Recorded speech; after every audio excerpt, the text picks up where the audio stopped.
I love you so much, my precious baby. 6 months after the baby was born, everything looked perfect. Sir Jun and Amara had moved into a penthouse that overlooked the entire city. You are so The kind of penthouse that existed on a different love you plane so from much. normal life. Floor-to-ceiling windows, art on the walls that cost more than most people's homes, a nursery for Maya with toys that arrived from places most people would never visit. Amara had stopped doing day work. She didn't have to. Serjun's father had made it clear through his actions, if not his words, that she was protected. That meant money, that meant security, that meant the particular ease that comes from knowing you will never again have to choose between eating and surviving. She was pregnant again, 3 months. She had not told Serjun yet. She was waiting for the right moment, a quiet moment. There had not been many of those in the past 6 months, but there would be one eventually. Serjun was different now, not in the ways people usually change. He still moved with that same controlled precision. He still carried himself with that same quiet authority. But something in him had softened. Fatherhood had done that. Watching his daughter sleep, holding her while she cried, understanding that his choices now had consequences that extended beyond himself into the life of a person who had no choice in being here. His father had promoted him, not in title. Titles were for men who needed them to feel powerful, but in responsibility. Serjun was now the architect of the family's legitimate business interests, the facade that kept the other world running invisibly underneath. It was work that required intelligence and discretion. Serjun had both in abundance. Life was not perfect, but it was real. It was theirs. And for the first time since he'd met Amara in that corridor at the Shin household, Serjun felt like he was building something that could last. That feeling lasted exactly 6 months and 14 hours. The call came on a Wednesday evening. Serjun was in his study when his phone rang. The number was unknown. He almost didn't answer, but there was something about the way the phone kept ringing, persistent, deliberate, like someone who knew he would eventually pick up. He answered. "Hello, Serjun," a voice said, familiar, composed, the particular composure of a woman who had spent the last 6 months preparing for this exact moment. Hayun. He said nothing, just listened to her breathe on the other end of the line. "I'm back," she said, "and I brought something with me. Something you thought was gone, something you thought stayed buried when your father took care of it all those years ago."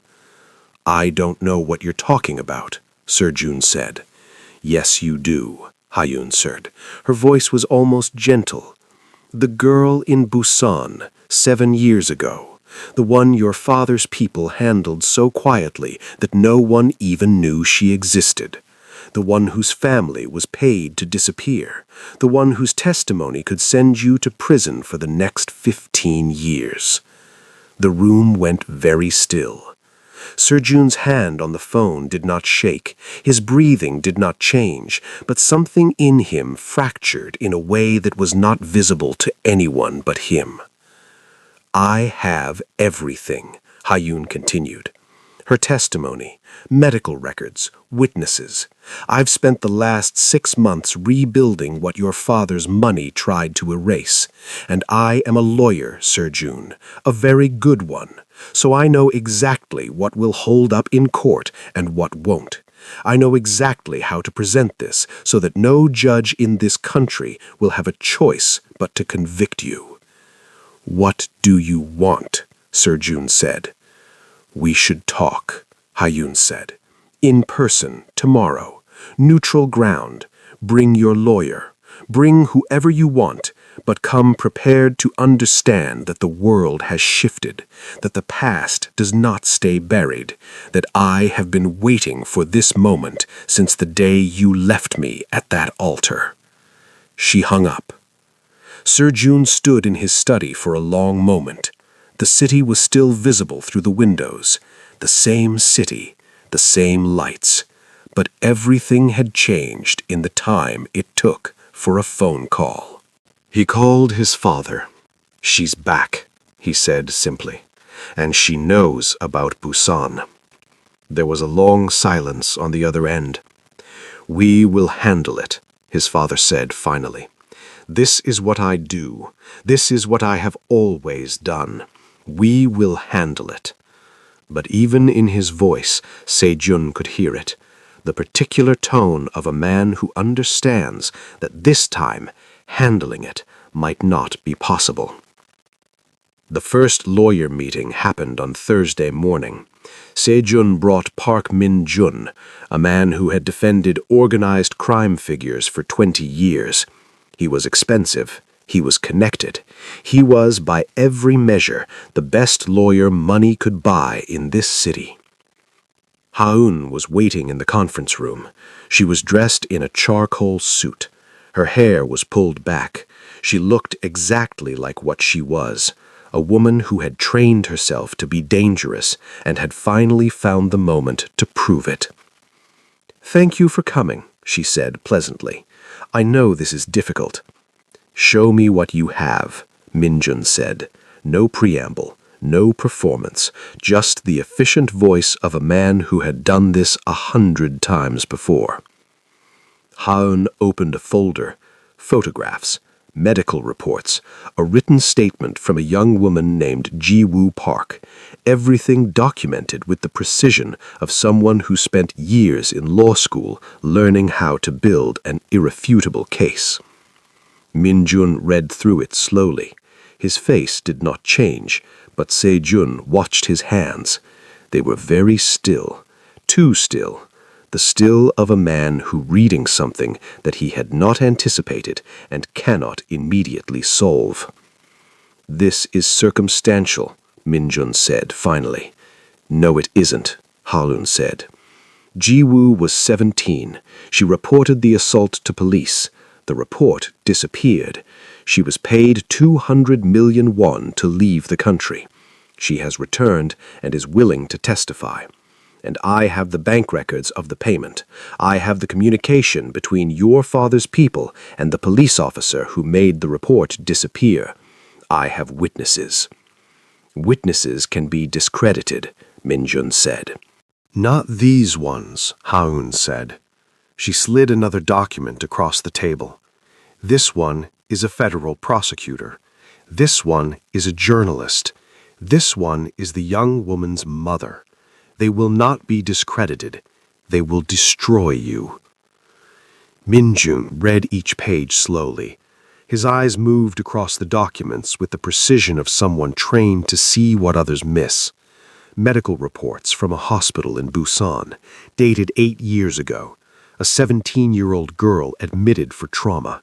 Injuries consistent with assault. The hospital had filed a report. The report had disappeared from official records, but Ha-eun had copies. All of them. He turned to a photograph. Ji-woo Park, young, scared. A girl in a hospital bed looking directly at the camera with the specific expression of someone who had been broken and was trying very hard to appear whole. Min-jun set the photograph down carefully. "This is real," he said, not looking at Se-jun. "I have defended many men against many charges. I have found loopholes in evidence. I have discredited witnesses. I have turned juries. But this," he gestured to the documents, "this is real in a way that most charges are not. She has built this with the precision of someone who understood from the beginning exactly what needed to be done." He looked at Se-jun directly. "How old was she?" Min-jun said. Se-jun said nothing. 17, Ha-eun said quietly from the other side of the table. "That is what the medical report says.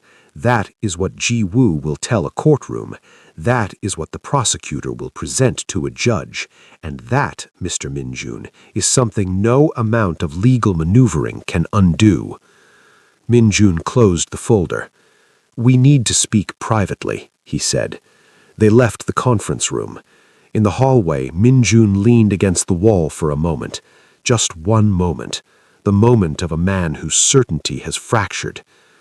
This is the kind of case that ends careers. Not the defendant's career, the defender's career. Because there is no winning this. There is only losing less badly than you could lose. Do you understand what I am telling you? Can you win? Sejun said. No, Minjun said simply. I cannot win. The evidence is too good. The witnesses are too credible.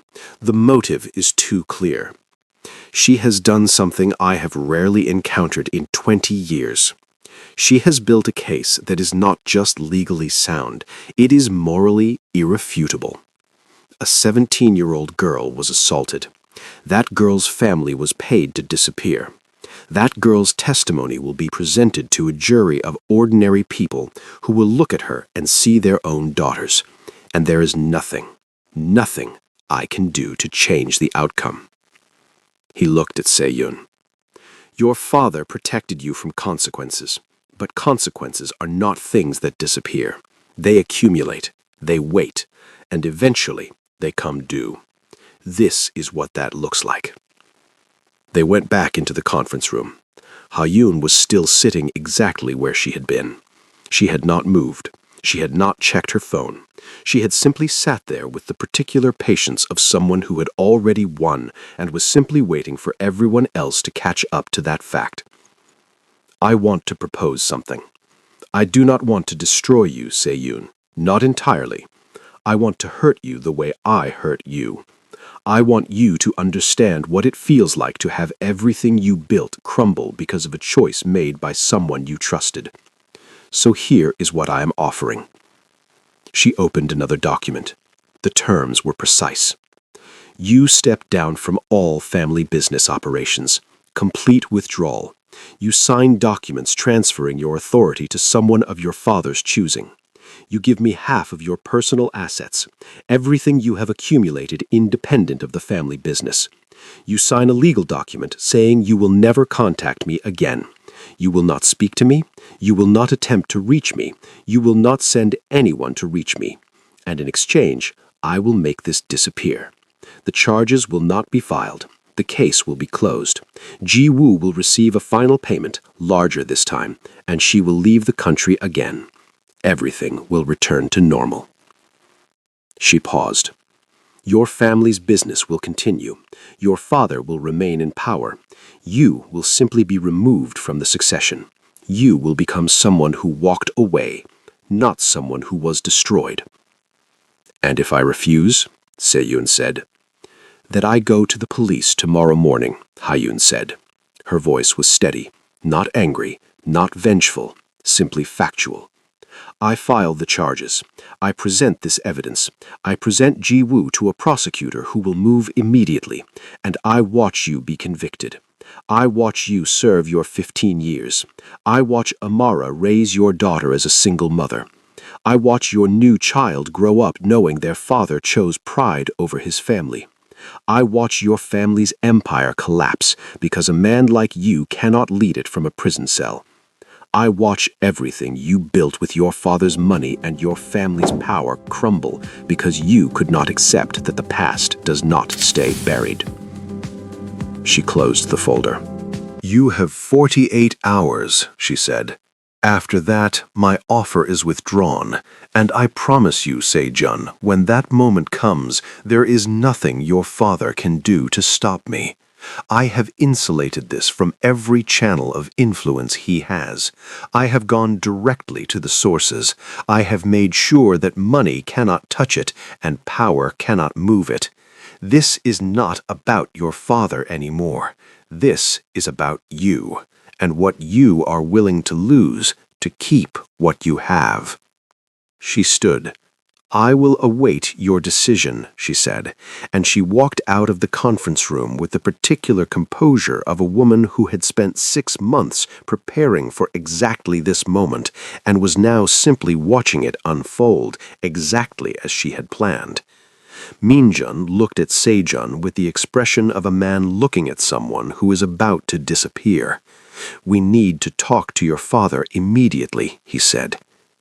Sejong's father listened to the entire story without interrupting. He sat in his office, the same office where Ha-eun had confessed in her wedding dress years before, and absorbed every detail, the evidence, the witnesses, the specific coldness with which Ha-eun had delivered her ultimatum. When it was finished, he stood and walked to the window. He looked out at the city.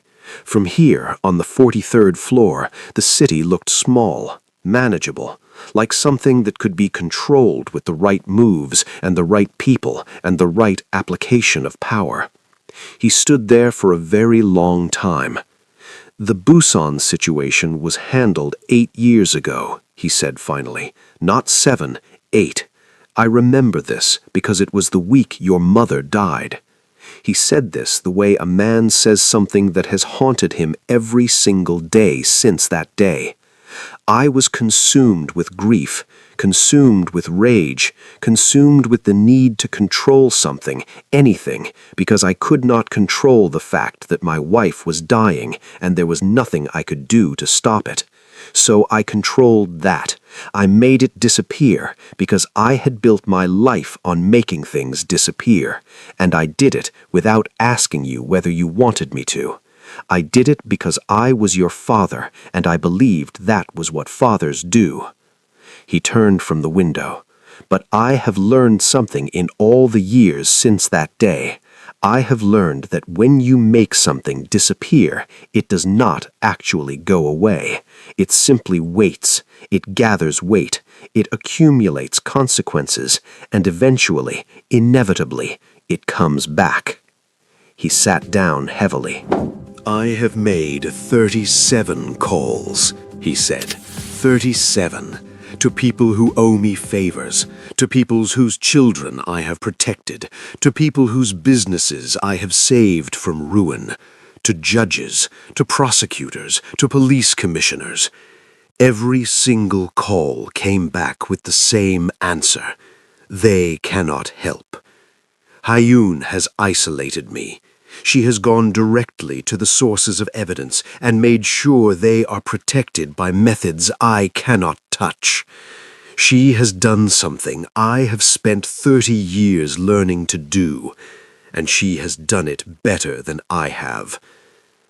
He looked at his son. "We are going to bring in Ko Sang-woo," he said finally. "He is the last option. If there is anyone in this country who can find a way through this, it will be him. But I want you to prepare yourself, Sejun. Prepare yourself for the possibility that even he cannot win. Prepare yourself for the possibility that this is the moment where everything changes."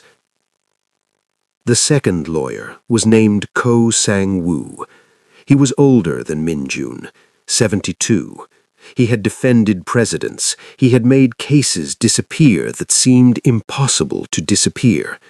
He was the kind of lawyer that only the very powerful could afford, and only then if they knew the right people to ask. He was retired officially, but he still took cases. Cases that were important. Cases that were impossible. Cases that required someone who had spent 50 years understanding how power actually moved through the Korean legal system. He came to the office on Friday morning. He met with Sejun and his father for 3 hours. He read every document. He asked precise questions. He took notes in a handwriting so small it was almost illegible. When he was finished, he looked like a man who had just spent 3 hours writing his own history by a different hand. Then he asked to meet with Ha-eun privately. That meeting lasted 1 hour. When he came out, he looked like a man who had seen something that had changed his understanding of the situation fundamentally. He sat with Sejun and his father again. "She has prepared this perfectly," Ko said. There was no performance in his voice, no attempt to soften the blow, no lawyer's attempt to make the situation seem more winnable than it was, just the flat, clear assessment of a man looking at an impossible situation after 50 years of making impossible situations possible. "Then what do we do?" Sajjan's father said.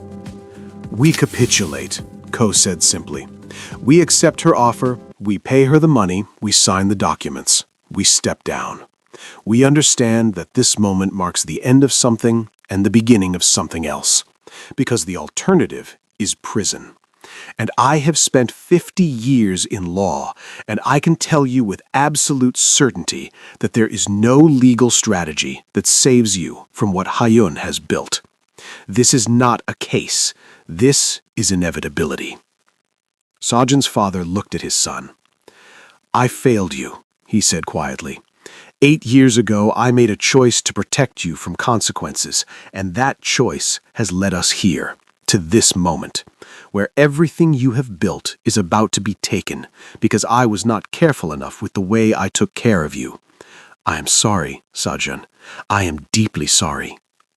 Sajjan said nothing, because there was nothing to say. His father was right. That night, Sajjan went home. Amara was in the nursery with Maya.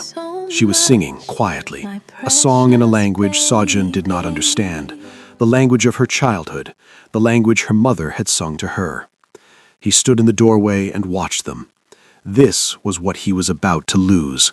Not just freedom, not just money, but this particular quality of peace that he had only ever found in this room with these two people. He did not tell her, not yet. He would tell her tomorrow, when he had made his decision, when the capitulation was final and there was nothing left to do but accept it. Tonight, he just stood there and watched his daughter sleep and understood that love and prison were not compatible, that he would give everything to keep this, that he was about to give everything to keep this. The next morning, the decision was made. They would accept Hayun's terms. The payment would be processed by Friday, the documents would be signed by Saturday, by Sunday, the case would be closed. Everything would be over. Except it would not be over. It would just be changed. He would no longer be part of the family business. His assets would be halved. His life would be redefined, and he would wake up every morning for the next 15 years knowing that he had surrendered to the woman he left at an altar in front of 300 people. He called Amara at midday. "I need you to meet me," he said. "Not at home, somewhere private." She came to the safe house his father maintained, the one where delicate conversations happened, the one where the walls did not listen. He told her everything. Hayun, the evidence, the crime from 8 years ago, the choice he had made, the capitulation that was about to happen. Amara listened without interrupting. When he finished, she was quiet for a very long moment. "I'm pregnant," she said finally. Se-Yoon went very still. 3 months, she continued. "I was waiting for the right moment to tell you. I thought the right moment would come. But I think the right moment is now, because now you need to understand that this is not just about you anymore. This is about us. This is about our daughter. This is about the child I am carrying. This is about the future we are building." Se-Yoon felt something break inside him, not in the way that weakness breaks, in the way that something at maximum capacity breaks under one more ounce of weight. "I don't know what to do," he said. "I don't see a way through this." "I do," Amara said quietly. He looked at her. "I have been watching Hayun since the moment she came back. I have been paying attention to everything she has done, and I have seen something everyone else has missed." "What?" he said. "Hayun's father," Amara said. "He is the prosecutor I saw in her files. He is the one who found Ji-woo. He is the one who has been guiding her strategy. And I know this because I have spent 3 months having conversations with Ji-woo's mother. She came to me. She wanted to tell someone. She wanted someone to know that she did not want this, that her daughter did not want this, that they were being used." Se-yoon felt something shift inside him. "I have something Hyun does not have," Amara said. "I have the truth of what is actually happening. Not the case against you, but the truth about why the case exists. And I have witnesses, and I have documentation, and I have something else." She paused. "I have a plan," she said. Se-yoon moved toward her. He reached for her hand, then her waist, then he pulled her close. He held her the way a man holds something he thought he had lost. "It is time," he said into her hair. "It is time to reveal what you are capable of doing." Amara pulled back just enough to look at him. "Not yet," she said. "Not until everything is in place, but soon, Se-yoon, very soon. Hyun is about to understand that she has made a very specific mistake. She has assumed that I am still powerless, that I am still the maid, that I am still someone who disappears quietly." She held his gaze. "But I have not been quiet," she said. "I have been building, the same way I always build, slowly, carefully, completely. And when I am done, Hyun will not just lose this case, she will lose everything." Se-yoon held her for a long moment. "What do you need from me?" he said. "Nothing," she said. "You just need to understand that the game is not over. The game is just beginning. And for the first time, we have an advantage Hyun does not see coming." If you think Amara is about to save Se-yoon's life, you are right. But the way she is going to do it is not the way anyone expects. Because she has learned something that Hyun forgot about the people you try to erase. They remember, they watch, they build. And when they finally move, they do it with the precision of someone who has been waiting for exactly this moment for a very long time. Drop a 3 in the comments right now if you believe Amara is about to destroy Hyun completely, because I need to know if you are ready for what comes next. Because what comes next is not a trial. What comes next is not a legal proceeding. What comes next is something far more devastating. What comes next is the truth. And the truth, when it finally arrives, is something no one in Hyun's world is prepared to handle. If you loved this escalation, hit the like button and subscribe right now, because part 4 is going to break the internet. We are about to see what happens when a woman who was supposed to disappear quietly decides to make someone else disappear instead. Thank you for watching. We see your engagements in the comment section. We will be seeing you in the next one.